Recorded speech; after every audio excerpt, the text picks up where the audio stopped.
दिल्ली विधानसभा चुनाव में बांग्लादेशी घुसपैठियों की एंट्री हो गई है।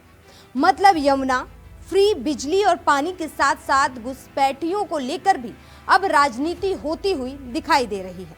नमस्कार, मैं हूं आपके साथ कामिनी झा और आप देख रहे हैं न्यूज़ वन इंडिया का डिजिटल प्लेटफॉर्म। दिल्ली विधानसभा चुनाव से पहले बांग्लादेशी घुसपैठ भी मुद्दा बनता जा रहा है। अब इस मामले में दिल्ली नगर निगम यानी एमसीडी एक्शन मोड में दिखाई दे रही है। एमसीडी उपायुक्त ने स्कूलों को नोटिस जारी करते हुए कहा है कि स्कूलों में अवैध बांग्लादेशी छात्रों की पहचान की जाए।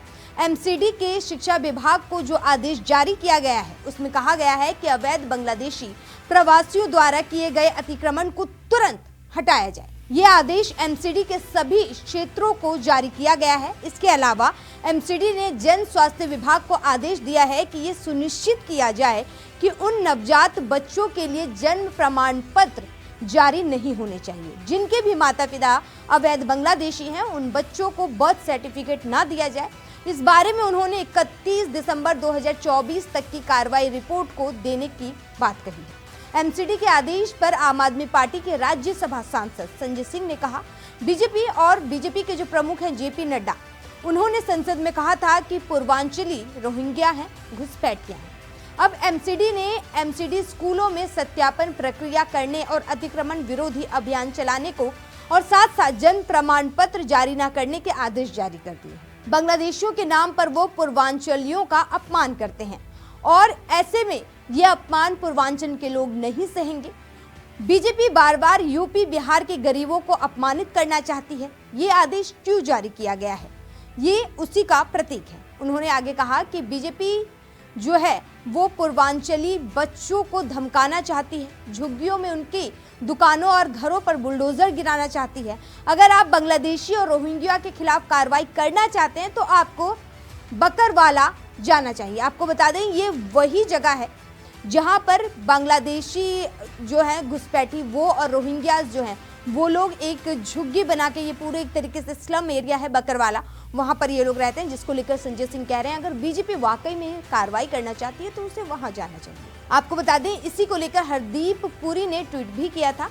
जब संजय सिंह से पूछा गया कि एमसीडी में आम आदमी पार्टी काबिज है तो फिर बीजेपी पर दोष क्यों दिया जा रहा है, इस पर संजय सिंह ने कहा, आधिकारिक दबाव में सेवा विभाग केंद्र सरकार के अधीन है। आप जानते हैं कि झुग्गियों और झुग्गियों में कौन रहता है, हमारे पूर्वांचली भाई वहां रहते हैं, आप उन्हें परेशान करना चाहते हैं। बीजेपी, हरदीप पुरी और अमित शाह जानते हैं कि बांग्लादेशी और रोहिंग्या कहां रहते हैं। अगर आप अवैध रूप से प्रवासियों के खिलाफ वाकई में कार्रवाई करना चाहते हैं तो आप वहां जाइए, वहां पर आप निश्चित रूप से कार्रवाई कर पाएंगे। एमसीडी के डिप्टी कमिश्नर बीपी भारद्वाज ने कहा कि शिक्षा विभाग को अवैध बांग्लादेशी प्रवासियों की पहचान करने, उन्हें नगर निगम के स्कूलों में दाखिल लेने से रोकने के लिए उचित उपाय करने चाहिए। उन्होंने ये भी निर्देश दिया कि स्कूलों में पहले से पढ़ रहे अवैध बांग्लादेशी प्रवासी छात्रों की पहचान के लिए उचित सत्यापन अभियान भी चलाया जाना चाहिए। इस बैठक में अवैध बांग्लादेशी प्रवासियों के मुद्दे पर चर्चा हुई। साथ ही जो एमसीडी के विभाग के अध्यक्ष हैं और अधिकारी हैं उन लोगों से इस परेशानी को लेकर इसके उपायों पर भी चर्चा की गई कि आखिर किस तरीके से इन सब से निपटारा किया जाए।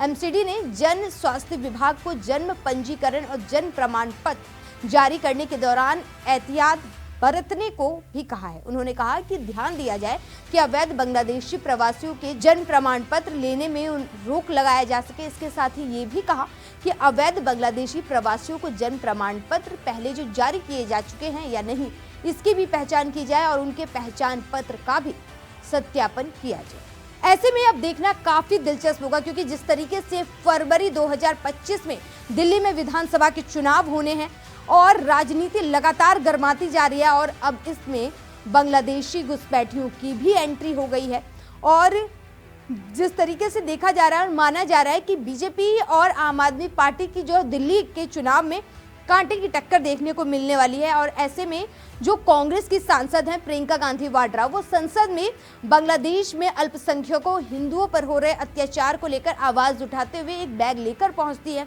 ऐसे में दिल्ली विधानसभा चुनाव में कांग्रेस कुछ कर भी पाती है या नहीं, ये अपने आप में एक सवाल है और जो आगे चलकर धीरे धीरे तस्वीरें साफ होंगी कि असल में दिल्ली में जनता किस ओर जाती है। बाकी आपको क्या लगता है, इस मुद्दे को लेकर आपकी क्या राय है, हमें कमेंट बॉक्स में जरूर बताइए। नमस्कार।